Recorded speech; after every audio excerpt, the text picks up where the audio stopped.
রাষ্ট্র নামাজ পড়তে যায় না, রাষ্ট্র রোজা রাখতে যায় না, রাষ্ট্র হজ করতে যায় না, রাষ্ট্র যাকাত দিতে যায় না, কিন্তু বাংলাদেশের অধিকাংশ মানুষ 90% মানুষ, সিংহভাগ মানুষ, বাংলাদেশের মেজরিটি পার্সেন্ট মানুষ আল্লাহকে সেজদা দেয়। বাংলাদেশের মেজরিটি পার্সেন্ট মানুষ, বাংলাদেশের সিংহভাগ মানুষ রমজান মাসে রোজা রাখে, তারা যাকাত দেয়, তারা টুপি মাথায় দেয়, তারা আল্লাহর কুদরতি কদমে সেজদা দেয়। আওয়ামী লীগ বিএনপি বুঝি না, বাংলাদেশের সকল মানুষ ইসলামের ক্ষেত্রে এক এবং অভিন্ন।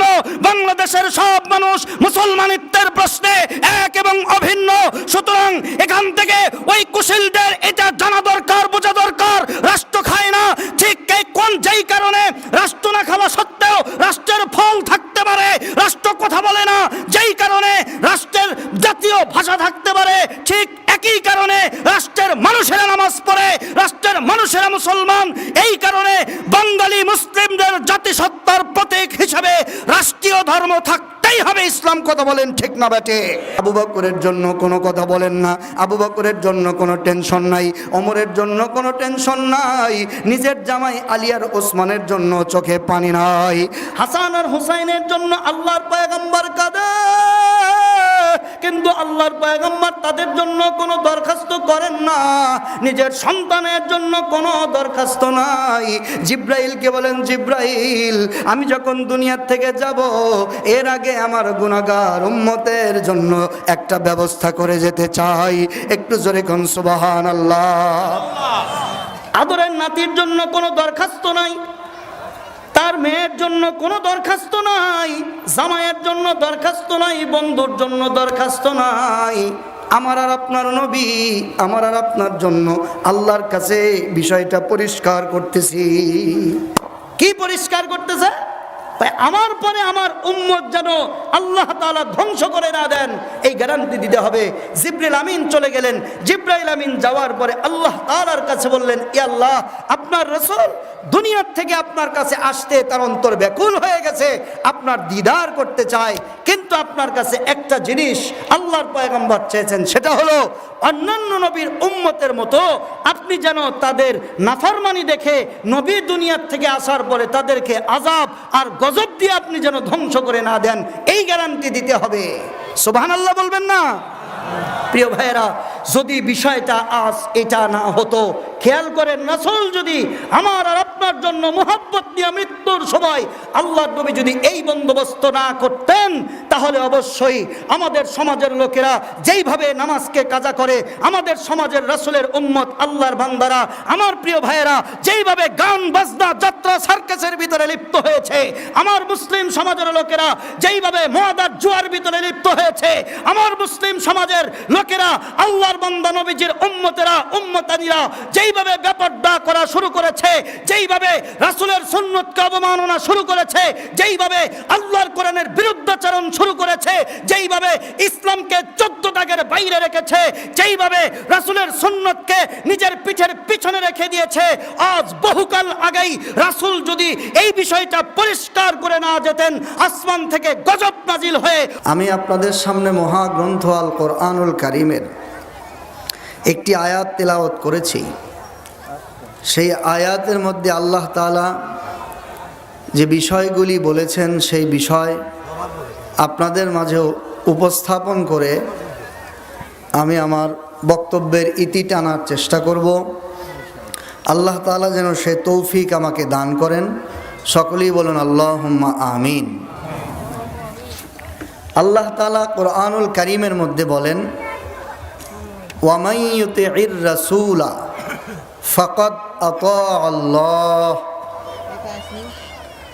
এবং যেই ব্যক্তি রাসূলের অনুসরণ করল, ফাকাদ আতা আল্লাহ, সে আল্লাহ তাআলারই অনুসরণ করল। যে রাসূলের অনুসরণ করল সে মূলত কার অনুসরণ করল? আল্লাহ তাআলার অনুসরণ করল। এই কথার পরোক্ষ অর্থ দাঁড়ায়, কেউ যদি রাসূলের অনুসরণ করে তাহলে সে আল্লাহর অনুসরণ করে। কথার অর্থ হলো যে রাসূলের অনুসরণ কেউ যদি না করে তাহলে সে পরোক্ষভাবে আল্লাহ তাআলার নির্দেশকেই অমান্য করলো, আল্লাহর দেখানো পথ থেকে সে বিচ্যুত হয়ে গেল। একটা সরল অর্থ হলো এটা যে কেউ যদি রাসূলে করিম সাল্লাল্লাহু আলাইহি ওয়াসাল্লামের কথা মানে, রাসূলকে অনুসরণ করে, তাহলে সে কার কথার অনুসরণ করলো? আল্লাহর কথার অনুসরণ করলো। এই কথার পরোক্ষ অর্থ দ্বারাই কি, কেউ যদি রাসূলের হুকুম না মানে, কেউ যদি রাসূলের নীতি এবং আদর্শ থেকে কেউ যদি দূরে চলে যায়, তাহলে সে আল্লাহ তাআলার নীতি আদর্শ থেকে, আল্লাহ তাআলার পাঠানো হেদায়েত থেকে সে দূরে চলে গেল। অর্থাৎ রাসূলের কথাই পরোক্ষভাবে আল্লাহর কথা। এই জিনিসটা উম্মত যত তাড়াতাড়ি যত ভালোভাবে বুঝতে পারবে, উম্মতের কল্যাণ তত তাড়াতাড়ি হবে। উম্মত যত তাড়াতাড়ি বুঝতে পারবে যে রাসূলের কথাই আল্লাহ তাআলার কথা, রাসূলের পথই আল্লাহ তাআলার পথ, রাসূলের সিদ্ধান্তই আল্লাহ তাআলার সিদ্ধান্ত, এই কথাগুলি উম্মত যত তাড়াতাড়ি বুঝতে পারবে, সে তত তাড়াতাড়ি আল্লাহ তাআলার নিকটবর্তী হতে পারবে, হেদায়েতের কাছাকাছি হতে পারবে, জান্নাতের কাছাকাছি হতে পারবে, আল্লাহ তাআলার রেজামন্দির অতি কাছে চলে যেতে হবে। এই কথাটা বোঝাবার জন্য আমি আপনাদের একটা ভূমিকা স্বরূপ একটা কথা আপনাদের বলতে চাই। সেই কথা হলো, আমরা কালেমার মধ্যে পড়ি লা ইলাহা ইল্লাল্লাহু মুহাম্মাদুর রাসূলুল্লাহ। এই বাক্যগুলি আমরা কালেমায় পড়ি কি পড়ি না ভাই? অবশ্যই আমরা পড়ি। আল্লাহর নবী বলেন, কোনো ব্যক্তি যদি এই কালেমা পড়ে, আল্লাহ তাআলা সাথে সাথে তাকে 3টা পুরস্কার দান করেন। সুবহানাল্লাহ বলেন। কয়টা পুরস্কার দান করেন? 1 নম্বর, কোনো অমুসলিম ব্যক্তি যদি এই কালেমাটা ইয়াকিন ও বিশ্বাসের সাথে পড়ে, 24 অক্ষরের কালেমা লা ইলাহা ইল্লাল্লাহ মুহাম্মাদুর রাসূলুল্লাহ, এটার নাম কালেমায়ে তয়্যিবা। এই 24 অক্ষরের কালেমা কেউ যদি পড়ে, তাহলে আল্লাহ তাকে 3টা পুরস্কার দান করেন। 1 নম্বর কথা হলো, সে যদি অমুসলিম হয়, তাহলে আল্লাহর নবী বলেন আল ইসলামু ইয়ানহাদিমু মা কানা ক্বাবলাহু। যে অমুসলিমের বয়স 40 বছর অথবা 50 বছর অথবা 60 বছর অথবা 70 বছর, এই 60 বছর 70 বছর 80 বছর বয়সে কালেমা পড়ার আগ পর্যন্ত যত গুনাহ করেছেন, আল্লাহ এই কালেমাটা পড়ার সাথে সাথে ওই ব্যক্তির জিন্দেগির গুনাহ আল্লাহ তাআলা মাফ করে দিবেন। 2 নম্বর, ব্যক্তি যদি মুসলমান হয়, এরপরে যদি এই কালেমাটা বেশি বেশি পড়ে, জিকির করে ইয়াকিন ও মুহাব্বতের সাথে, কালেমার আজমত, কালেমার চাহিদা তাকাজা সে যদি পূরণ করে, মুহাদ্দিসিনে কেরাম হাদিসের ব্যাখ্যায় লিখেছেন, অমুসলিম কালেমা পড়লে তো তার জন্য আল্লাহ তাআলা সাথে সাথে তার সব গুনাহ মাফ করে দেন। মুসলমানের উপকার কি হয়? হাদিসে পাকের মধ্যে এই হাদিসের ব্যাখ্যায় মুহাদ্দিসগণ লেখেন, মুসলমান, সাধারণ মুসলমান যত বেশি কালেমার জিকির করবে, যত বেশি কালেমার ইয়াকিন দিলের মধ্যে পয়দা করবে, আল্লাহ তাআলার সে তত বেশি কাছাকাছি আর নিকটে যেতে পারবে। 3 নম্বর, কোনো ব্যক্তি যখন এই কালেমাটা পড়ে, হাদিসের মধ্যে উল্লেখ আছে, আরশে পাকে কালেমার একটা খুঁটি আছে, ঘন্টি বাজান দেখি না আমরা, ঘন্টি, তো এরকম একটা খুঁটি আছে আরশের নিচে।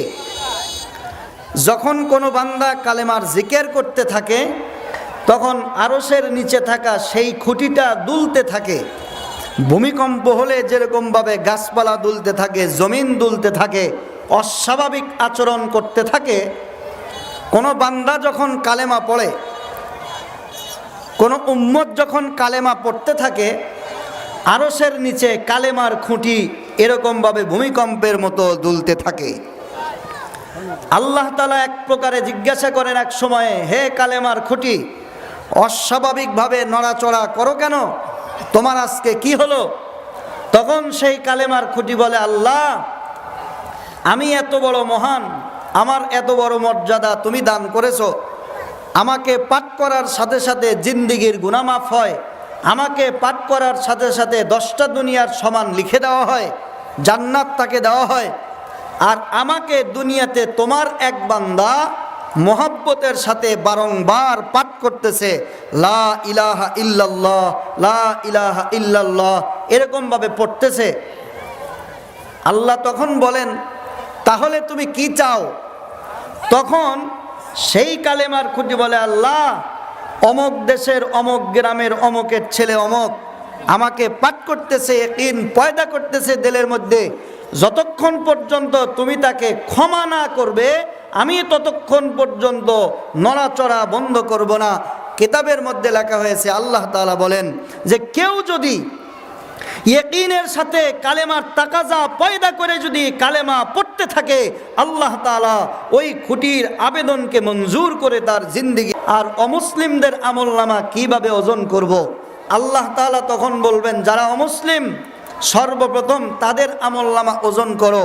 ফেরেশতারা বলবেন, আয় আল্লাহ, ওজন করব কিভাবে?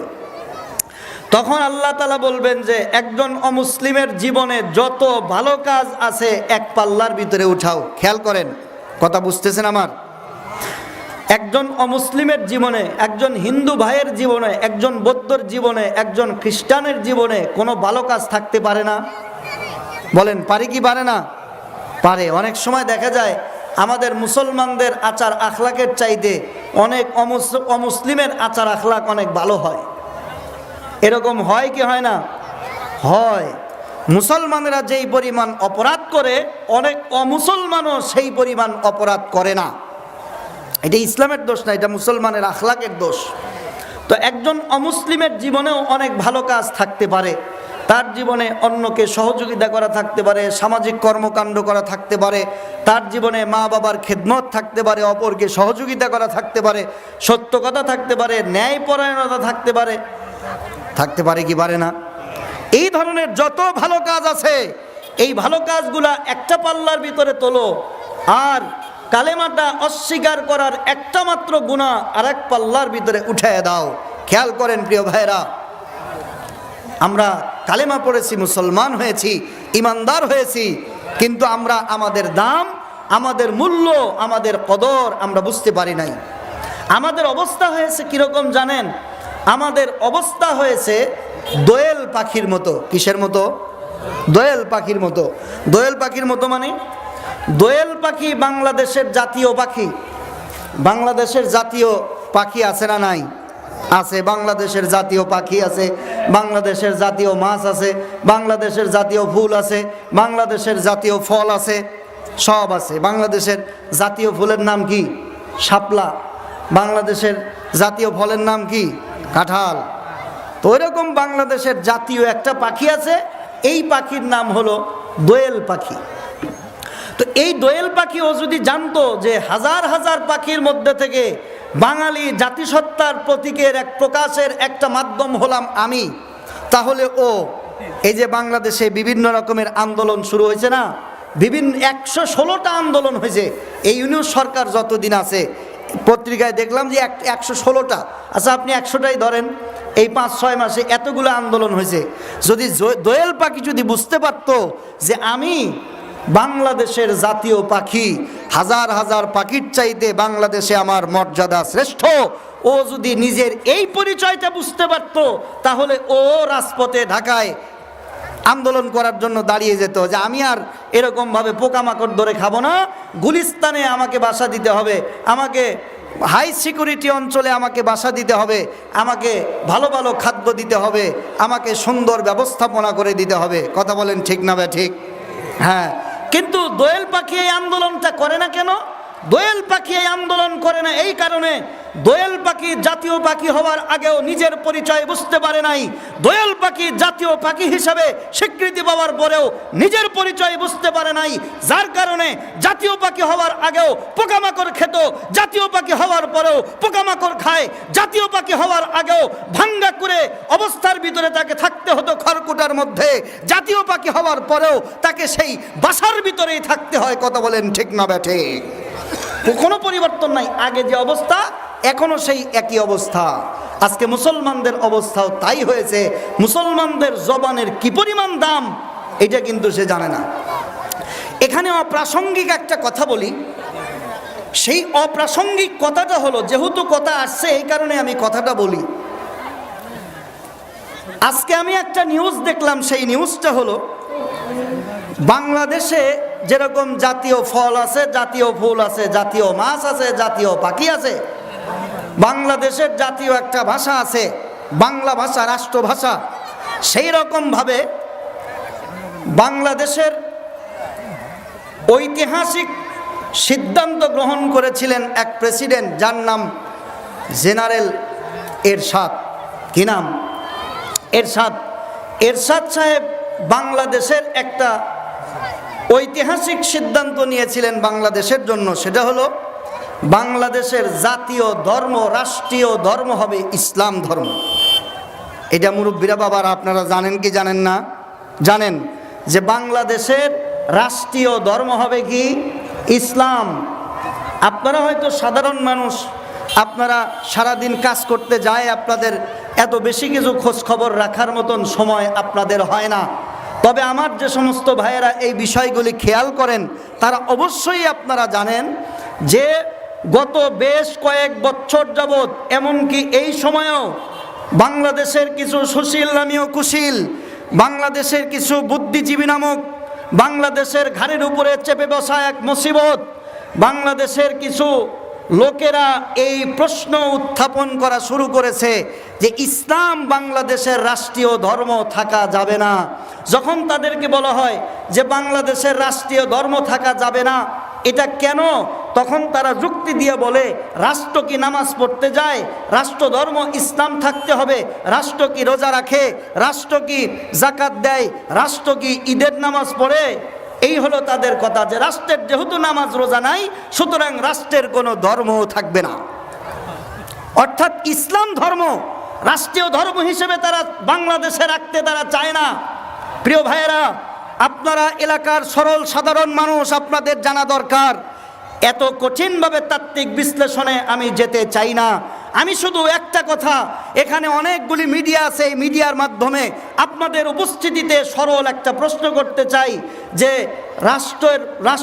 রাষ্ট্রযন্ত্র কি কোনো কথা বলে? রাষ্ট্র কিন্তু কোনো কথা বলে না। রাষ্ট্র কোনো কথা বলে না, তাহলে রাষ্ট্র কথা বলে না, রাষ্ট্রের আবার রাষ্ট্রীয় ভাষার দরকার কি? রাষ্ট্র যেহেতু কথা বলে না, রাষ্ট্রের রাষ্ট্রীয় ভাষা থাকার কোনো দরকার নাই। রাষ্ট্র কি খায় না পড়ে? রাষ্ট্র খায়ও না, রাষ্ট্র পড়েও না, কিন্তু এই রাষ্ট্রের রাষ্ট্রীয় ফল, জাতীয় ফল আছে না নাই? আছে, অবশ্যই আছে। রাষ্ট্র খায় না, এরপরেও রাষ্ট্রীয় ফল আছে। কেন? বলে এটা বাঙালি জাতিসত্তার একটা প্রতীক। রাষ্ট্র কথা বলে না, এরপরেও রাষ্ট্রীয় ভাষা আছে। কেন? বলে বাংলাদেশের সব মানুষেরা বাংলা ভাষায় কথা বলে, এই জন্য বাংলাদেশের রাষ্ট্রীয় ভাষা, জাতীয় ভাষার নাম হলো বাংলা। বাংলাদেশের জাতিসত্তার একটা প্রতীক ফুল, এটা এই জন্য শাপলা ফুলকে বাংলাদেশের জাতীয় ফুল হিসেবে স্বীকৃতি দেওয়া হয়েছে। এই কারণে তাদের এই বিষয়টা ভালো রকম ভাবে জানা থাকা দরকার যে রাষ্ট্র নামাজ পড়তে যায় না, রাষ্ট্র রোজা রাখতে যায় না, রাষ্ট্র হজ করতে যায় না, রাষ্ট্র যাকাত দিতে যায় না, কিন্তু বাংলাদেশের অধিকাংশ মানুষ, 90% মানুষ, সিংহভাগ মানুষ, বাংলাদেশের মেজরিটি পার্সেন্ট মানুষ আল্লাহকে সেজদা দেয়। বাংলাদেশের মেজরিটি পার্সেন্ট মানুষ, বাংলাদেশের সিংহভাগ মানুষ রমজান মাসে রোজা রাখে, তারা যাকাত দেয়, তারা টুপি মাথায় দেয়, তারা আল্লাহর কুদরতি কদমে সেজদা দেয়। আওয়ামী লীগ বিএনপি বুঝি না, বাংলাদেশের সকল মানুষ ইসলামের ক্ষেত্রে এক এবং অভিন্ন। বাংলাদেশের সব মানুষ মুসলমানিত্বের প্রশ্নে এক এবং অভিন্ন। সুতরাং এখান থেকে ওই কুশীলদের এটা জানা দরকার, বোঝা দরকার, রাষ্ট্র খায় না। ঠিক যেই কারণে রাষ্ট্র না খাওয়া সত্ত্বেও রাষ্ট্রের ফল থাকে কথা বলে না, যেই কারণে রাষ্ট্রের জাতীয় ভাষা থাকতে পারে, ঠিক একই কারণে রাষ্ট্রের মানুষেরা নামাজ পড়ে, রাষ্ট্রের মানুষেরা মুসলমান। এই কারণে বাঙালি মুসলিমদের জাতিসত্তার প্রতীক হিসাবে রাষ্ট্রীয় ধর্ম থাকতেই হবে ইসলাম। কথা বলেন ঠিক না বেটে? মাইকের সাউন্ড বাড়াও, কমা যাবে না। কি বাবারা রাগ করলেন? আপনারা মন খারাপ করলেন? এই যে এই সাইডটা আরেকটু বাড়াও না, যা আছে মোটামুটি চলুক, নাকি বলেন আপনারা? তাহলে এবার চিন্তা করেন যে যাই হোক, এটা একটা অপ্রাসঙ্গিক কথা বললাম, এটা আপনাদের জানার দরকার ছিল। এখন প্রশ্ন আছে, হুজুর এই অপ্রাসঙ্গিক কথা আপনি কেন বললেন? এই অপ্রাসঙ্গিক কথা আপনি কেন বললেন? এটা তো হাই লেভেলের লোক যারা, তাদের জানার দরকার। ভাই এই যে এদিকে, আমার সময় কম, কি আপনারা রাগ করতেছেন? এই অপ্রাসঙ্গিক কথাটা আপনি কেন বললেন? শুনুন ভালো করে। এই অপ্রাসঙ্গিক কথাটা আমি বললাম এই কারণে, এটা নিয়ে গুঞ্জন শুরু হয়েছে, এটা নিয়ে অনেক টানা হেঁচড়া শুরু হয়েছে। রাষ্ট্রীয় ধর্ম ইসলাম, এটা সংবিধানে রাখা হবে না। পেপারে দেখেছি, পত্রিকায় দেখেছি, অনলাইন অফলাইন সব জায়গায় দেখা হয়েছে যে রাষ্ট্রের ইসলাম ধর্ম যেটা এরশাদ সাহেব করছিলেন, ওইটা আর বাংলাদেশের সংবিধানের মধ্যে রাখা হবে না। রাষ্ট্রীয় ধর্ম ইসলাম, এটা আর থাকবে না, এখানে অন্য কিছু ঢুকানো হবে। এই কথাটা আপনাদেরকে এই জন্য বললাম যে ভবিষ্যতে যদি কোনোদিন আমরা কখনো কাউকে গালি দেই নাই, কখনো আমরা কারো মাথায় বাড়ি দেই নাই, কখনো আমরা মানুষের ইজ্জত সম্মান নিয়ে টানা হেঁচড়া করি নাই, কখনো আমরা গদির উপরে বসার জন্য হাউকাউ করি নাই। এরপরেও এই কথাগুলি শক্তভাবে কেন বলছি এই কারণে, ঝড় আসার আগে আকাশ মেঘাচ্ছন্ন হয় কি হয় না? অবশ্যই হয়। ঠিক তদ্রূপভাবে বাংলাদেশের ইসলামের উপরে, বাংলাদেশের মুসলমান জাতিসত্তার উপরে ইসলাম মানার কারণে একটা ঝড় অবশ্যম্ভাবীভাবে আসা আমরা স্পষ্ট রূপে দেখতে পাচ্ছি। সুতরাং আলেম হিসেবে মুসলমানদের ঘরে ঘরে গিয়ে, পাড়ায় মহল্লায় গিয়ে এই কথাটা বলার দরকার, মুসলমানদেরকে জানাবার দরকার। বাংলাদেশে কেউ যদি কোনোদিন যে কোনো সরকার, সেটা কোনো দলীয় সরকার হোক না কেন অথবা ইন্টিম গভর্নমেন্ট হোক না কেন, কেউ যদি কোরআনের উপরে হাত দেয়, সংবিধান থেকে বিসমিল্লাহ সহ সংবিধান থেকে রাষ্ট্রীয় ধর্ম ইসলামকে সরাবার যদি কোনো পায়তারা করে, শহর থেকে গ্রাম প্রত্যেকটা জায়গায় আগুন জ্বলে উঠতে পারে। কথা বলেন ঠিক না বেঠে? প্রতিটা জায়গায় মানুষের অন্তরের ভিতরে আগুন জ্বলতে পারে। কেচে কুচে আবার লাগাই দিও না, ঘর জ্বালায় দিবে না। মানুষের অন্তরে আগুন জ্বলতে পারে। ইসলামের উপরে হাত দিয়েছে বর্তমান সংস্কার কমিশন, ইসলামকে বাদ দেওয়ার চিন্তা করছে।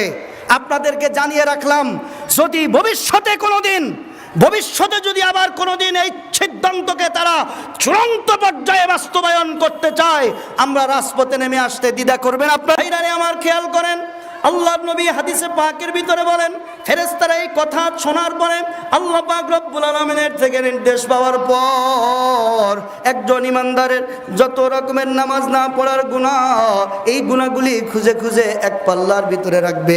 আপনার জীবনে যত মিথ্যা কথা বলেছেন, এই গুনাহগুলি এক পাল্লার ভিতরে রাখবে। আপনার জীবনে যত চুরি করেছেন, জেনা করেছেন, হত্যা করেছেন, রাহাজানি করেছেন, নামাজ কাজা দিয়েছেন, যাকাত দেন নাই, রোজা কাজা করেছেন, অপরকে আপনি গালি দিয়েছেন, এরপরে যত রকমের অন্যায় অবিচার আপনি করেছেন, আপনার টোটাল জিন্দেগিতে যত গুনাহ আছে, এই গুনাহগুলি একটা পাল্লার ভিতরে রেখে দেওয়া হবে। আল্লাহ পাক বলবেন, ফেরেশতারা দেখো তো আমল নামার ভিতরে যত নেকি আছে, ওই নেকিগুলো এক জায়গায় করো।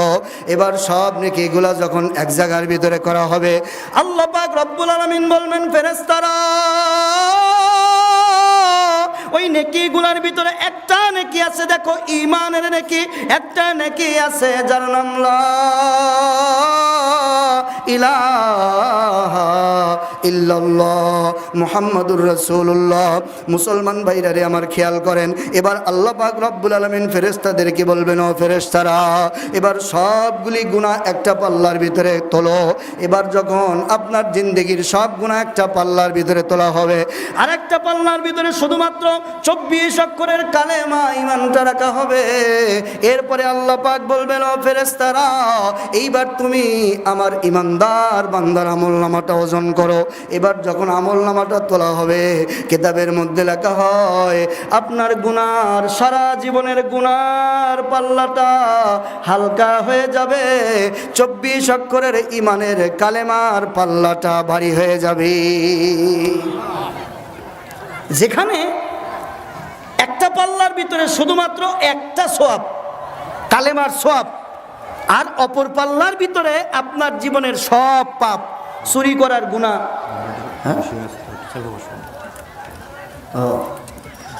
মা বোনেরা একটু মেহেরবানি করে শুরুর থেকে একটু চেপে চেপে বসেন, একটু জায়গা সংকুলন হচ্ছে না মহিলাদের, একটু মেহেরবানি করে আপনারা চেপে বসেন। আল্লাহ তাআলা আপনাদেরকে তৌফিক দান করেন। তাহলে একটা পাল্লার ভিতরে জীবনের সব পাপ, আর একটা পাল্লার ভিতরে জীবনের মাত্র একটা মাত্র নেকি। বলেন তো দেখি, নেকিটার নাম কি? ঈমান। নেকিটার নাম কি? ঈমান বা কালেমা, বিশ্বাস, লা ইলাহা ইল্লাল্লাহ মুহাম্মাদুর রাসূলুল্লাহ। এখন লা ইলাহা ইল্লাল্লাহ মুহাম্মাদুর রাসূলুল্লাহ এই কালেমার প্রথম অংশটা আমি আজকে আলোচনা করব না। এই কালেমার প্রথম অংশ সম্পর্কে কিছুটা আলোচনা আমি গত বছর আপনাদের এই স্টেজে করেছিলাম। আপনাদের মনে আছে কিনা এটা আমার জানা নাই, তবে আমার ভালো রকম মনে আছে গত বছর কালেমার প্রথম অংশ লা ইলাহা ইল্লাল্লাহ এই সম্পর্কে আমি আপনাদের মাঝে কিঞ্চিত আলোচনা করেছিলাম। আজকে আমি আপনাদের মাঝে সংক্ষিপ্ত সময়ে আলোচনা করব মুহাম্মাদুর রাসূলুল্লাহ। আজকের আলোচনার বিষয়বস্তু কি? মুহাম্মাদুর রাসূলুল্লাহ। মুহাম্মাদুর রাসূলুল্লাহ এর মধ্যে দুইটা হক আছে। এর মধ্যে কয়টা হক আছে? দুইটা হক আছে। কালেমার দ্বিতীয় অংশের ভিতরে দুইটা জিনিস আছে। এই দুইটা জিনিস আমাদেরকে মনে রাখতে হবে, তাকাজা পূরণ করতে হবে, চাহিদা পূরণ করতে হবে, সেই অনুযায়ী আমাদের আমল করতে হবে। আমাদের দেশের মানুষ অধিকাংশ ক্ষেত্রে আমরা মনে করি যে আমরা যেরকমভাবে আমাদের বাপদাদার থেকে আমরা সহায় সম্পত্তি পাই, বাবা মারা গেলে যেরকম আমাদের জন্য সম্পদ রেখে যায় কোনো কষ্ট করা ছাড়া, আমরা বাবার সম্পদের উত্তরাধিকারী হই। এর জন্য আমাদের কোনো কষ্ট মেহনতের দরকার হয় না, কেনার দরকার হয় না, এমনকি আমাদের দলিলপত্র ঠিক করার দরকার হয় না। অনেক ক্ষেত্রে বাবা মা আগেই ঠিকঠাক করে দিয়ে যায়। ঠিক তদ্রূপভাবে আমরা ঈমানটাকেও ওয়ারিসান সম্পত্তির মতো আমরা পেয়েছি। বাবা ছিল মুসলমান, তাই আমরা মুসলমান। বাবা ছিলেন ঈমানদার, তাই আমরা ঈমানদার। বাবা শুক্রবারের নামাজ পড়েছেন, দেখে দেখে আমিও শুক্রবারের নামাজ পড়ি। বাবা কোরবানি দিয়েছেন, ঈদগাহে গিয়েছেন, দেখে দেখে আমিও কোরবানি দেই, ঈদগাহে আমিও যাই। আমাদের মুসলমানিত্বটা কিন্তু এরকম ওয়ারিসান সম্পত্তি পাওয়ার মতো। ওখানেও কোনো কষ্ট নাই, মেহনত নাই, মুজাহাদা নাই। ঈমানের ক্ষেত্রেও আমাদের কষ্ট নাই, মেহনত নাই, মুজাহাদা নাই। কথা বলেন ঠিক না ঠিক? এই জন্য আল্লাহ তাআলা বলেন, ঈমান যেমন তেমন করে কেউ যদি আনে তাহলে ওই ঈমান আমি আল্লাহর কাছে গ্রহণযোগ্য হবে না। বরঞ্চ আল্লাহ বলেন ঈমান কিভাবে গ্রহণ হবে, কোন কালেমার দ্বারা আখেরাতে তোমার গুনাহ মাফ হবে, আখেরাতে তুমি জান্নাত লাভ করতে পারবে। আল্লাহ পাক বলেন, ইয়া আইয়ুহাল্লাযীনা আমানু আমিনু কামা আমানান নাস। হে ঈমানদারেরা, তোমরা ঈমান আনো সাহাবায়ে কেরাম যেরকম ভাবে ঈমান এনেছিলেন। সাহাবায়ে কেরামের মতো ঈমান যদি আমাদের হয়, ঈমান যদি আমরা বানাইতে পারি, তাহলে সাহাবায়ে কেরাম যেরকমভাবে আল্লাহ তাআলার কাছে সফল হয়েছেন, উত্তীর্ণ হয়েছেন, আমরাও সফল হতে পারবো, উত্তীর্ণ হতে পারবো। কিন্তু আমরা ঈমান আনছি আমাদের মতো করে। ঈমান আনছি কাদের মতো করে? আমাদের মতো করে। আমাদের যেটা বিশ্বাস করতে মনে চায় সেটা বিশ্বাস করি, আমাদের যেটা আমল করতে মনে চায় সেটা আমল করি। আমাদের মন যেটা সায় দেয় না আমরা সেটা আমল করি না, আমরা সেটা বিশ্বাস করি না, আমরা সেটা মানি না। আমাদের অবস্থাটা, আমাদের ঈমানের হালতটা হলো এই রকম। প্রিয় ভাইয়েরা খেয়াল করেন তো, আমাদের আজকের আলোচনার যে বিষয় মুহাম্মাদুর রাসূলুল্লাহ, এই মুহাম্মাদুর রাসূলুল্লাহর মধ্যে দুইটা জিনিস আছে। কয়টা জিনিস আছে? মুহাম্মদ সাল্লাল্লাহু আলাইহি সাল্লামের হক উম্মতের প্রতি দুইটা। এক নাম্বার হলো মুহাব্বত, দ্বিতীয় নাম্বার হলো ইতাআত। মুহাব্বত শব্দের অর্থ ভালোবাসা, ইতাআত শব্দের অর্থ হলো অনুসরণ। যারা নিজেদের কালিমাকে 100% সঠিক শতভাগ করতে চায়, নিজেদের কালিমাকে যারা আল্লাহর কাছে গ্রহণযোগ্য করতে চায়, নিজের মুসলমানিত্ব যারা আল্লাহর কাছে সফল করতে চায়, যারা নিজেদের জিন্দেগিকে কামিয়াব করতে চায়, তাদেরকে কালেমার দ্বিতীয় অংশ মুহাম্মদ সাল্লাল্লাহু আলাইহি ওয়াসাল্লামের ঈমানের ব্যাপারে দুইটা জিনিস খেয়াল করতে হবে। এক নাম্বার নবীকে ভালোবাসতে হবে, আর দ্বিতীয় নাম্বার হলো নবীর অনুসরণ করতে হবে। কয়টা কাজ? দুইটা কাজ। কয়টা কাজ? কালেমার দ্বিতীয় অংশে কাজ কয়টা? দুইটা। এক নাম্বার হলো মুহাব্বত, আর দ্বিতীয় নাম্বার হলো, বলেন না দ্বিতীয় নাম্বার কি? ইতাআত। আরবি শব্দগুলি আপনাদের জন্য বোঝা যদি কঠিন হয় তাহলে বাংলায় বলি।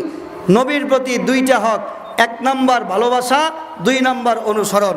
এক নাম্বার কি বলেন দেখি? ভালোবাসা। এক নাম্বার নবীকে কি করতে হবে? ভালোবাসতে হবে। জোরে বলেন, এক নাম্বার নবীকে কি করতে হবে? দ্বিতীয় নাম্বার নবীর কি করতে হবে? অনুসরণ করতে হবে। এই দুইটা কাজ যদি কেউ করে তাহলে সে এক নম্বর, সে রাসূলের প্রকৃত উম্মত। আর এই দুইটা কাজ কেউ যদি না করে তাহলে সে রাসূলের উম্মত দাবি করতে পারে, কিন্তু কিয়ামতের দিন রাসূল তাকে উম্মত হিসেবে পরিচয় দিবে না। খেয়াল করেন, কিয়ামতের দিন রাসূল যদি আপনাকে উম্মত হিসেবে পরিচয় না দেয়, তাহলে আমি রাসূলের উম্মত এটা বলে বলে আমার কোনো লাভ আছে? আমার কোনো লাভ নাই, আমার কোনো লাভ নাই। আমি বললাম আমি রাসূলের উম্মত, কিন্তু রাসূল বলল যে আমি তো একে চিনি না, তাহলে আপনার উপায় হবে কি? খেয়াল করেন। এজন্য এক নাম্বার হলো রাসূলকে ভালোবাসতে হবে। এক নাম্বার রাসূলকে কি করতে হবে? ভালোবাসতে হবে। রাসূলের ভালোবাসা দুই রকমের। রাসূলের ভালোবাসা দুই রকমের ভালোবাসা রাসূলের প্রতি উম্মতের আছে। এক নাম্বার ভালোবাসা হলো রাসূল যেই কাজ করতে বলেছেন ওই কাজ করা। দ্বিতীয় নাম্বার হলো রাসূলকে কেউ যদি কখনো রাসূলের বিরুদ্ধাচরণ করে, কেউ যদি কখনো রাসূলকে গালি দেয়, কেউ যদি কখনো রাসূলকে কটূক্তি করে, রাসূলের সম্মানহানি করার যদি চেষ্টা করে, তখন নিজের জীবনকে বাজি রেখে তার মোকাবেলা করা, তার প্রতিবাদ করা। এই দুইটা হলো ভালোবাসার নিদর্শন। এই দুইটা কিসের নিদর্শন? ভালোবাসার নিদর্শন। প্রিয় ভাইয়েরা আমার, খেয়াল করেন, আল্লাহর পয়গম্বর জনাবে মুহাম্মদুর রাসূলুল্লাহ সাল্লাল্লাহু আলাইহি ওয়াসাল্লাম উম্মতের ভালোবাসা পাওয়ার একমাত্র হকদার। উম্মতের ভালোবাসা পাওয়ার একমাত্র হকদার। আপনাকে কেউ যদি 10টা টাকা দিয়ে সহযোগিতা করে, আপনি তার ভালোবাসায় মগ্ন হয়ে যান। আপনাকে কেউ যদি ঘন ঘন চা খাওয়ায়, আপনি তার ভালোবাসায় মগ্ন হয়ে যান। আপনাকে কেউ যদি একটা চাকরির ব্যবস্থা করে দেয়, আপনি তার ভালোবাসায় পাগল পারা হয়ে যান। আপনাকে কেউ যদি একটা ঘর বানিয়ে দেয়, আপনি তার ভালোবাসায় তার কথা শুনতে আপনি বাধ্য হয়ে যান। কিন্তু আল্লাহর পয়গম্বর আপনার জন্য রাসূল করিম সাল্লাল্লাহু আলাইহি ওয়াসাল্লাম এতটা বেকরার হয়েছিলেন, আপনার জন্য রাসূল এতটা চিন্তিত হয়েছিলেন। রাসূল সাল্লাল্লাহু আলাইহি ওয়াসাল্লাম রাত্রিবেলা ঘুমান নাই, দিনের বেলা আল্লাহর পয়গম্বর জনাবে মুহাম্মদুর রাসূলুল্লাহ সাল্লাল্লাহু আলাইহি ওয়াসাল্লাম উম্মতের দ্বারে দ্বারে কালেমা পৌঁছাবার জন্য রাসূল সকাল থেকে সন্ধ্যা পর্যন্ত ছুটে বেরিয়েছেন। উম্মতনি গুনাহ থেকে বাঁচতে পারে, উম্মতনি জাহান্নাম থেকে বাঁচতে পারে, উম্মতনি জান্নাতের দ্বার পর্যন্ত যেতে পারে। রাসূল ব্যবসা করেন নাই, বাণিজ্য করেন নাই, উম্মতের চিন্তায় রাসূল করিম সাল্লাল্লাহু আলাইহি ওয়াসাল্লাম দুনিয়ায় যেরকম ভাবে মগ্ন ছিলেন, দুনিয়ায় যেরকম ভাবে চিন্তিত ছিলেন, আপনার জন্য কেউ যদি সারাদিন চিন্তা করে আপনার কথা বলে, আপনার অন্তরের ভিতরে অটোমেটিক তার জন্য একটা ভালোবাসা তৈরি হয়। হে আমার প্রিয় ভাইয়েরা, হে রাসূলের উম্মতেরা, আল্লাহ পাক রব্বুল আলামিন রাসূলের জন্য সান্ত্বনার বাণী পাঠিয়েছেন। রাসূল সাল্লাল্লাহু আলাইহি সাল্লাম উম্মতের জন্য এতটা পেরেশান ছিলেন, আল্লাহ পাক রব্বুল আলামিন জিবরাইলকে বলেন, ও জিবরাইল, তুমি আমার পয়গম্বরের কাছে যাও, পয়গম্বরের কাছে গিয়ে তুমি বলো লাস্তা আলাইহিম বিমুসাইতির। আল্লাহর নবী বেকরার হয়ে গেলেন। মক্কার কাফেরেরা কেন ইসলাম গ্রহণ করে না? মক্কার কাফেরেরা কেন আল্লাহ তাআলাকে মানে না? তারা কেন আল্লাহর রেজামন্দি অনুযায়ী চলে না? রাসূলের ঘুম নাই। আল্লাহ পাক রব্বুল আলামিন হযরতে জিবরিল আমিনকে পাঠিয়ে দিয়ে বললেন, জিবরাইল আমার পয়গম্বরের কাছে যাও, আমার পয়গম্বরের কাছে গিয়ে বলো, পয়গম্বর আপনার উপরে উম্মতকে বাধ্য করার আপনার দায়িত্ব নয়, আপনার উপরে দায়িত্ব হলো উম্মতের কাছে আমার পক্ষ থেকে যেই বিষয়টা নাজিল হয় ওই বিষয়টা উম্মতের কাছে জানায় দেওয়া। আপনার দায়িত্ব হলো উম্মতের কাছে নামাজের কথা পৌঁছানো, আপনার দায়িত্ব হলো উম্মতের কাছে সত্যের বাণী পৌঁছানো, আপনার দায়িত্ব হলো উম্মতের জন্য কল্যাণে। আল্লাহর পয়গম্বর উম্মতের ব্যথায় এতটা ব্যথিত। আল্লাহর পয়গম্বর, এ মুসলমান ভাইয়েরা, কার অনুসরণ করবা না, কাকে ভালোবাসবা না? আল্লাহর পয়গম্বরের যখন ইন্তেকালের সময় হয়ে গেল, এ ভাই আমাদের যখন ইন্তেকাল হয় তখন আমরা আদরের সন্তানকে আমরা দেখতে চাই। আমাদের যখন জীবনের অন্তিম যাত্রা, ওই সময় আমরা আমাদের নাতিকে দেখতে চাই, আমাদের স্ত্রী, আমাদের মা বাবাকে আমরা দেখতে চাই। কথা বলেন ঠিক না ব্যাঠিক? আমরা বলি আমার আদরের নাতিকে একটু দেখাও, একটু শেষবারের মতো আমার নাতিটাকে আমি দেখি, একটু অমককে ডাকো, জীবনের মতো শেষ দেখাটা আমি একটু দেখি।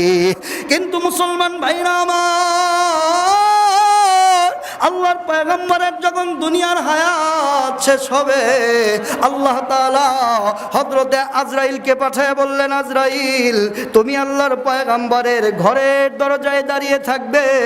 জিবরাইল ঘরের দরজা দিয়া সালাম দিয়া আল্লাহর পয়গম্বরের ঘরের ভিতরে যাবে। আল্লাহর পয়গম্বরের ঘরের ভিতরে যাওয়ার পরে আল্লাহর নবীর থেকে অনুমতি গ্রহণ করবে। নবী যদি অনুমতি দেয় তাহলে ঘরের ভিতরে যাবে, রাসূল যদি অনুমতি না দেয় রে জিবরাইল, তাহলে তুমি আসমানের দিকে উঠে যাবে। আল্লাহর নবীর অনুমতি ব্যতীত তুমি যেন ঘরে ঢোকো না।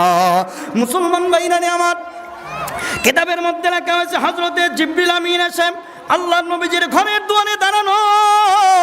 হযরতে আজরাইল আমিন আসলেন, হযরতে জিবরিল আমিন বললেন, আজরাইল তুমি আগে ঘরের ভিতরে ঢুকবা না, ইনি এমন মহান ব্যক্তি, আল্লাহ পাক রব্বুল আলামিনের এত মুকাররব ব্যক্তি যার কাছে অনুমতি ছাড়া আজরাইলও যেতে পারবে না। এ ভাই আল্লাহর পয়গম্বর কতটা দামি আর মর্যাদাবান। দুনিয়ার ভিতরে কারো কাছে আসার জন্য অনুমতির দরকার নাই, আল্লাহর পয়গম্বরের কাছে আসার জন্য আজরাইলেরও অনুমতির দরকার হয়। আল্লাহর নবীর কাছে যখন আজরাইল চলে আসলো, জিবরিল আমিন বলে, আজরাইল ভাই তুমি একটু দাঁড়াও। আল্লাহর পয়গম্বরের কাছে আমার ভাইরা জিবরাইল গেল, যাওয়ার পরে বললেন, আসসালামু আলাইকা ইয়া রাসূলুল্লাহ, হে আল্লাহর পয়গম্বর আপনার উপরে আল্লাহর শান্তি বর্ষিত হোক, আপনার উপরে সালাম। এই কথা বলার পরে জিবরিল আমিন বললেন, হে আল্লাহর পয়গম্বর, আল্লাহ পাক রব্বুল আলামিন আজরাইলকে আপনার কাছে পাঠিয়েছেন। পাঠানোর পরে আল্লাহ পাক রব্বুল আলামিন একটা অনুমতি নেওয়ার জন্য বলেছেন। আপনি যদি অনুমতি দেন তাহলে আজরাইল আপনার কাছে আসবে, আর আপনি যদি অনুমতি না দেন আপনার ঘরের দুয়ার থেকে ফিরে যাবে। ভিতরে আসার পারমিশন আজরাইলের নাই। আল্লাহর নবী তখন বললেন, জিবরাইল অবশ্যই আমি আমার মালিকের সাথে দেখা করা বেশি পছন্দ করি রে, কিন্তু শোনো, একটা মামলা, একটা বিষয় পরিষ্কার না হওয়া পর্যন্ত আমি মুহাম্মদ দুনিয়া ছেড়ে যাব না। কি বিষয়? জিবরাইল বলেন, ও পয়গম্বর কি বিষয়? আল্লাহর নবী বলেন, আমার পূর্বে আমার যে সমস্ত ভাইয়েরা ছিল, আমার পূর্বে যেই নবীরা ছিল, এই নবীরা দুনিয়ার থেকে যাওয়ার পরে উম্মতেরা গুনার মধ্যে লিপ্ত হয়ে গেছে, উম্মতেরা আল্লাহর নাফরমানির ভিতরে লিপ্ত হয়ে গেছে, উম্মতেরা আল্লাহর হুকুম অমান্য করা, অবাধ্য করা শুরু করে দিয়েছে। যার কারণে আল্লাহ পাক রব্বুল আলামিন কোন উম্মতের প্রতি আল্লাহ তাআলা আসমান থেকে আগুনের বৃষ্টি বর্ষণ করে তাদেরকে ধ্বংস করে দিয়েছে। কারো উপরে আল্লাহ ঘূর্ণিঝড় দিয়েছে, কারো উপরে আল্লাহ ভূমিধস দিয়েছে, কাউকে ভূমিকম্প দিয়ে ধ্বংস করে দিয়েছে। কাউকে তো ভূমিকম্প দিয়ে ধ্বংস করছে, কাউকে তো কওমে আদ, কওমে সামুদ, ঘর বাড়ি সহ সব শুদ্ধা, তাদেরকে ধ্বংস করে দেওয়া হয়েছে। কেন? রাসূল দুনিয়ার থেকে চলে গেছে, অনেক দিন রাসূল নাই।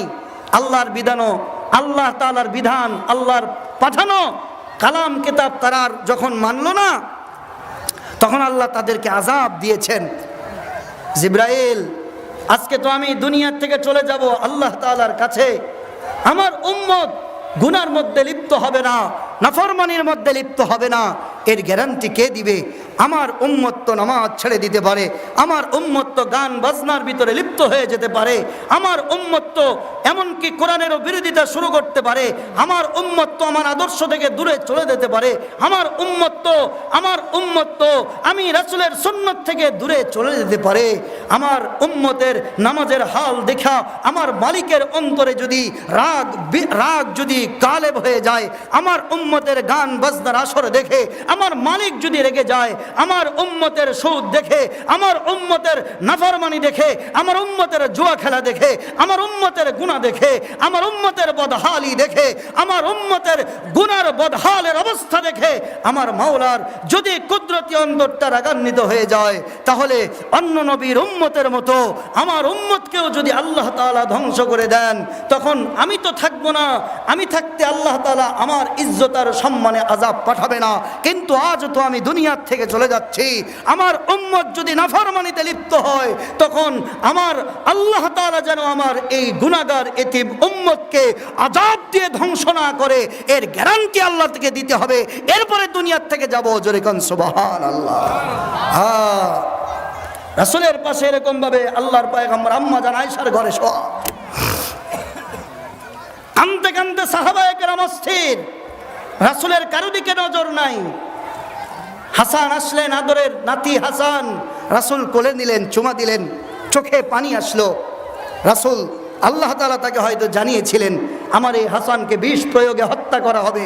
হাসানকে কোলে নিয়ে রাসূল কাঁদলেন। হোসাইন আসলো, হোসাইন যখন রাসূলের কাছে আসলো, রাসূল করিম সাল্লাল্লাহু আলাইহি সাল্লাম আরো বেশি কাঁদলেন, কারণ আল্লাহ হয়তো তাকে জানিয়েছিলেন যে কারবালার ময়দানে আমার উম্মতের কিছু বিপদগামী লোকেরা তাকে হত্যা করবে, নির্মম নৃশংসভাবে তাকে দুনিয়ার থেকে বিদায় করে দিবেন। আমরা হলে কি করতাম? আল্লাহর কাছে আবেদন করতাম, আল্লাহ আমার নাতির যেন কিছু না হয়। আমরা যদি এটা জানতাম আর যদি অপশন থাকতো, বলতাম যে আল্লাহ আমার হোসাইনের যেন কিছু না হয়, হাসানের যেন কিছু না হয়। আবু বকর আয়া ও খলওয়াত করকে যায়া, ওমর আয়া ও বাহরে যায়া। হযরত আবু বকর আসলেন, কাঁদলেন, রাসূল তাকালেন, চলে গেলেন। ওমর আসলেন, আলী আসলেন, সবচেয়ে বেশি কাঁদতে ছিলেন হযরত ফাতেমাতুজ জাহরা রাদিয়াল্লাহু তাআলা আনহা। কাঁদতে কাঁদতে অস্থির হয়ে যাচ্ছেন। রাসূল ফাতেমার কান্না দেখে বললেন, আম্মা, হে আমার প্রিয় মেয়ে, কলিজার টুকরা, তুমি আমার কাছে আসো। রাসূলের কাছে আসলেন, কানটা যখন একটু আগায় দিলেন, রাসূল করিম সাল্লাল্লাহু আলাইহি সাল্লাম কানে কানে কি যেন বললেন। হযরত ফাতেমাতুজ জাহরা রাদিয়াল্লাহু তাআলা আনহার কান্না থেমে গেল। হাসতে হাসতে হুজরাত থেকে বেরিয়ে আসলেন। আম্মা জান আয়েশা বললেন, তুমি কাঁদতে কাঁদতে ঘরের ভিতরে গেলে, আবার হাসতে হাসতে বেরিয়ে আসলে কেন? তখন হযরত ফাতেমাতুজ জাহরা বললেন, শোনো, আমাকে এত সুন্দর একটা সংবাদ আমার আব্বা দিয়েছে, যেই সংবাদ আর কাউকে দেয় নাই। মুসলমান ভাইরা রে আমার, আম্মা জান আয়েশা যখন বললেন, ফাতেমাতুজ জাহরা তখন বললেন, হে আমার আম্মা, আমার আব্বা কানে কানে বলল, ফাতেমা রে, দুনিয়ার থেকে চলে যাচ্ছি, কান্না করো না। আমি দুনিয়ার থেকে তিরোধানের পর, দুনিয়ার থেকে চলে যাওয়ার পর সর্বপ্রথম মানুষের ভিতরে সর্বপ্রথম তোমার সাথে আমার সাক্ষাৎ হয়ে যাবে। মুসলমান ভাইরা আমার, আল্লাহর পয়গম্বর একে একে সাহাবায়ে কেরাম আসলেন। আল্লাহর পয়গম্বর একে একে সাহাবায়ে কেরামকে, আদরের নাতিকে, তার সন্তানদেরকে আল্লাহর পয়গম্বর খলওয়াত করে দিলেন। আল্লাহর পয়গম্বর খালি করে দিলেন। আল্লাহর নবীজি ঘর থেকে বের করে দিলেন। আবু বকরের জন্য কোনো কথা বলেন না, আবু বকরের জন্য কোনো টেনশন নাই, ওমরের জন্য কোনো টেনশন নাই, নিজের জামাই আলী আর ওসমানের জন্য চোখে পানি নাই, হাসান আর হুসাইনের জন্য আল্লাহর পয়গম্বর কাঁদে। কিন্তু কিন্তু আল্লাহর পয়গম্বর তাদের জন্য কোনো দরখাস্ত করেন না, নিজের সন্তানের জন্য কোনো দরখাস্ত নাই। জিব্রাইলকে বলেন, জিব্রাইল আমি যখন দুনিয়ার থেকে যাব এর আগে আমার গুনাহগার উম্মতের জন্য একটা ব্যবস্থা করে যেতে চাই। একটু জোরে কোন সুবহানাল্লাহ। আদরের নাতির জন্য কোনো দরখাস্ত নাই, তার মেয়ের জন্য কোনো দরখাস্ত নাই, জামাইয়ের জন্য দরখাস্ত নাই, বন্ধুর জন্য দরখাস্ত নাই। আমার আর আপনার নবী, আমার আর আপনার জন্য আল্লাহর কাছে বিষয়টা পরিষ্কার করতেছি। কি পরিষ্কার করতেছে? আমার পরে আমার উম্মত যেন আল্লাহ তাআলা ধ্বংস করে না দেন, এই গ্যারান্টি দিতে হবে। জিবরিল আমিন চলে গেলেন। জিবরাইল আমিন যাওয়ার পরে আল্লাহ তাআলার কাছে বললেন, ইয়া আল্লাহ, আপনার রাসূল দুনিয়ার থেকে আপনার কাছে আসতে তার অন্তর ব্যাকুল হয়ে গেছে, আপনার দিদার করতে চায়, কিন্তু আপনার কাছে একটা জিনিস আল্লাহর পয়গম্বর চেয়েছেন, সেটা হলো অন্যান্য নবীর উম্মতের মতো আপনি যেন তাদের নাফরমানি দেখে নবী দুনিয়ার থেকে আসার পরে তাদেরকে আযাব আর গজব দিয়ে আপনি যেন ধ্বংস করে না দেন, এই গ্যারান্টি দিতে হবে। সুবহানাল্লাহ বলবেন না? প্রিয় ভাইয়েরা, যদি বিষয়টা আজ এটা না হতো, খেয়াল করেন, রাসূল যদি আমার আর আপনার জন্য মুহাব্বত নিয়ে মৃত্যুর সময় আল্লাহর নবী যদি এই বন্দোবস্ত না করতেন, তাহলে অবশ্যই আমাদের সমাজের লোকেরা যেইভাবে নামাজকে কাজা করে, আমাদের সমাজের রাসূলের উম্মত আল্লাহর বান্দারা, আমার প্রিয় ভাইয়েরা যেইভাবে গান বাজনা যাত্রা সার্কাসের ভিতরে লিপ্ত হয়েছে, আমার মুসলিম সমাজের লোকেরা যেইভাবে মদ আর জুয়ার ভিতরে লিপ্ত হয়েছে, আমার মুসলিম সমাজের লোকেরা আল্লাহর বান্দা নবীজির উম্মতেরা উম্মতানিরা যেইভাবে বেপরদা করা শুরু করেছে, যেইভাবে রাসূলের সুন্নতকে অবমাননা শুরু করেছে, যেইভাবে আল্লাহর কোরআনের বিরুদ্ধাচরণ শুরু করেছে, যেইভাবে ইসলামকে 14 দাগের বাইরে রেখেছে, যেইভাবে রাসূলের সুন্নতকে নিজের পিঠের পিছনে রেখে দিয়েছে, আজ বহুকাল আগেই রাসূল যদি এই বিষয়টা পরিষ্কার করে না যেতেন, আসমান থেকে গজব নাজিল হয়ে অন্য নবীর উম্মতের মতো আমরাও ধ্বংস হয়ে যেতাম। কথা বলেন ঠিক না ঠিক? গজব মাথার উপরে আসে, খেয়াল করেন, গজব মাথার উপরে আসে। হাদিস, যখন রাত্রের 1/3 চলে যায়, রাত্রের 2/3 চলে যায়, রাত্রি 12টার পরে দুনিয়ার সব ঘুমায়া যায়।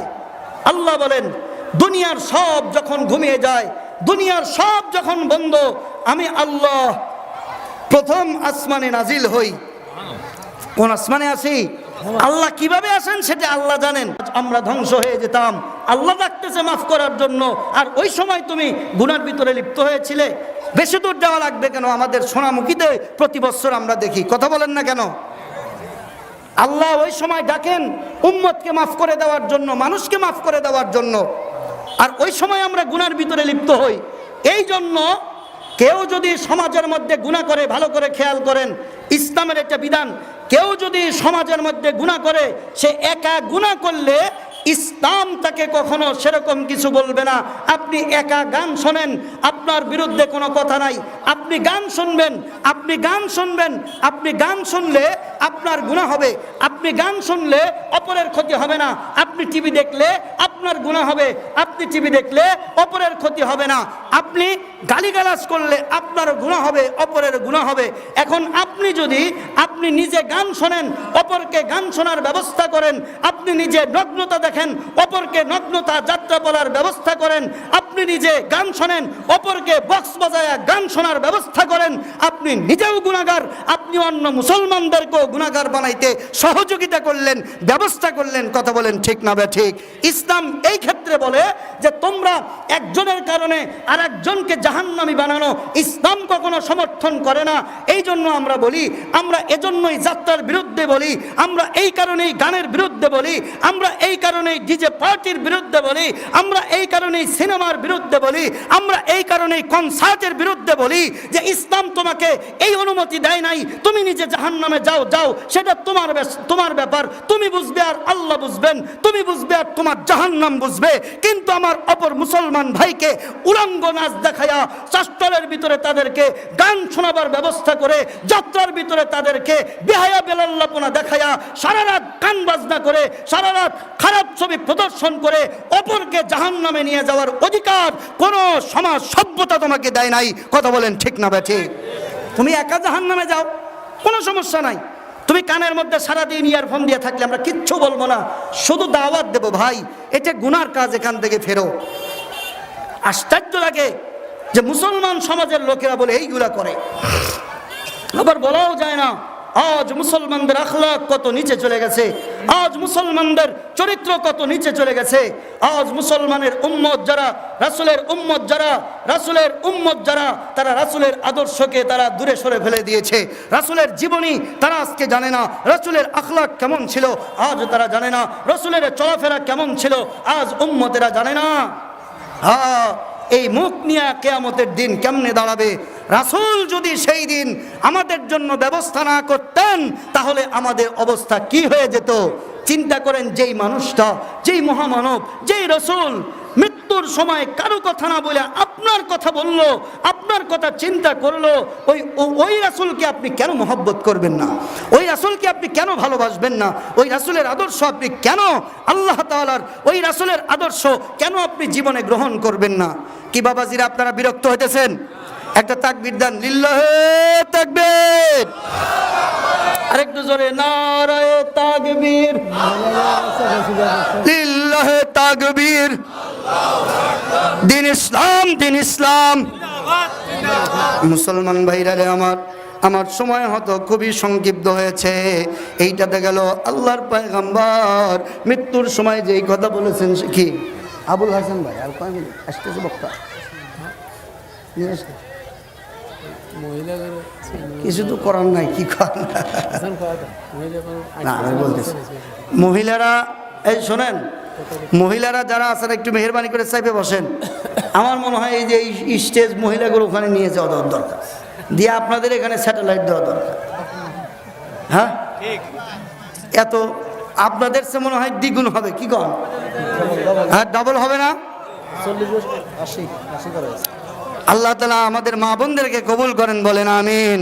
তাহলে বলেন দেখি, সময় কম, কি আপনারা বিরক্ত হইতেছেন নাকি যে আপনি গায়ের মানুষ বাবু নেমে যান? হ্যাঁ, আল্লাহ আপনাদেরকে কবুল করেন, বলেন আমিন। কি বাবাজি, আমি যে কথাগুলি বললাম এগুলো কি বাস্তব না অবাস্তব? এগুলো আমাদের জীবনের সাথে মিলাবার দরকার আছে না নাই? আছে। এজন্য এগুলো দিল থেকে বলছি। আমি এখানে তার কন্ট্যাক্ট করে আসি নাই যে আমাকে অনেক কিছু মেনটেন করতে হবে, বৈশা বৈশা কথা কওয়া লাগবো, কালেকশন করা লাগবো। কিছুক্ষণ কালেকশনেরও কোনো ওয়াজ আছে, মানে জটিল একটা ঘটনার মধ্যে থেকে আগে টেহে দেও, এগুলা কিন্তু আমি এগুলোর পক্ষে একদম না। ওয়াজ আলাদা হবে, কালেকশন আলাদা হবে। ওয়াজ মানুষের আখিরাতের কল্যাণের জন্য, মানুষকে পরিবর্তন করার জন্য, এখানে অন্য কোনো উদ্দেশ্য থাকবে না। এটা রাসূলের একটা কাজ, দাওয়াত, এটা নবীদের কাজ, এটা সাহাবীদের কাজ, এটা আল্লাহওয়ালাদের কাজ। এটাকে এটার মতো করে রাখতে হবে, এখানে অন্য কোনো। এই জন্য আমি খাস কিছু কথা বলতেছি। সর্বশেষ, ও আমার ভাই চলে আসছেন, সর্বশেষ একটা কথা বলে আমি আপনাদের মাঝখান থেকে বিদায় নিই। আমাদের আজকের মাহফিলের দ্বিতীয় বক্তা চলে আসছেন, বলি আলহামদুলিল্লাহ। আমি আপনাদের মাঝখান থেকে 2 মিনিটে বিদায় নেব ইনশাআল্লাহ। এর আগে আমি যেই কথাটা আপনাদেরকে বলতেছিলাম যে রাসূলের উম্মতের জন্য 2টা কাজ রাসূল পান, 2টা হক উম্মতের থেকে রাসূল পান। তার মধ্যে 1 নাম্বার কি বলেন দেখি? রাসূলের ভালোবাসা। 1 নাম্বার কি? রাসূলের ভালোবাসা। আর 2 নাম্বার হলো রাসূলের অনুসরণ। কেউ যদি রাসূলকে ভালোবাসে, কেউ যদি রাসূলকে ভালোবাসে, পুরস্কার কি হবে? রাসূলকে ভালোবাসবেন কিভাবে? বলে হার কাজের মধ্যে রাসূলের সুন্নতকে তালাশ করা, খাইতে চলতে ফিরতে কথা বলতে, আচার অনুষ্ঠান, বিবাহ শাদী, সব জায়গায় ব্যবসা বাণিজ্য, কথাবার্তা, সব জায়গায় রাসূলের সুন্নতকে কেউ যদি অনুসরণ করে, সুন্নতকে কেউ যদি মানে, তাহলে আল্লাহর নবী বলেন, মান আহাব্বা সুন্নতি, কেউ যদি আমার সুন্নতকে তালাশ করে আমল করে, নামাজ, রোজা, হজ, যাকাত, আচার আখলাক, বিবাহ শাদী অনুষ্ঠান, ব্যবসা বাণিজ্য, আচার ব্যবহার, কথাবার্তা, সব জায়গায় যদি আমি রাসূলের সুন্নতকে অনুসরণ করে, তাহলে সে আমাকে ভালোবাসলো। আর যে আমাকে ভালোবাসবে, আমি রাসূল ঘোষণা দিলাম, আমি কিয়ামতে যেই জান্নাতে থাকবো, আমার উম্মতও সেই জান্নাতে থাকবে। জোরে কোন সুবহানাল্লাহ। আল্লাহ তাআলা আমাদের সকলকে আমল করার তৌফিক দান করেন। ওয়া আখিরু দাওয়ানা আনিল হামদুলিল্লাহি রাব্বিল আলামিন। আসসালামু আলাইকুম ওয়া রাহমাতুল্লাহি ওয়া বারাকাতুহু। আবার যদি কখনো আপনাদের সাথে দেখা হয়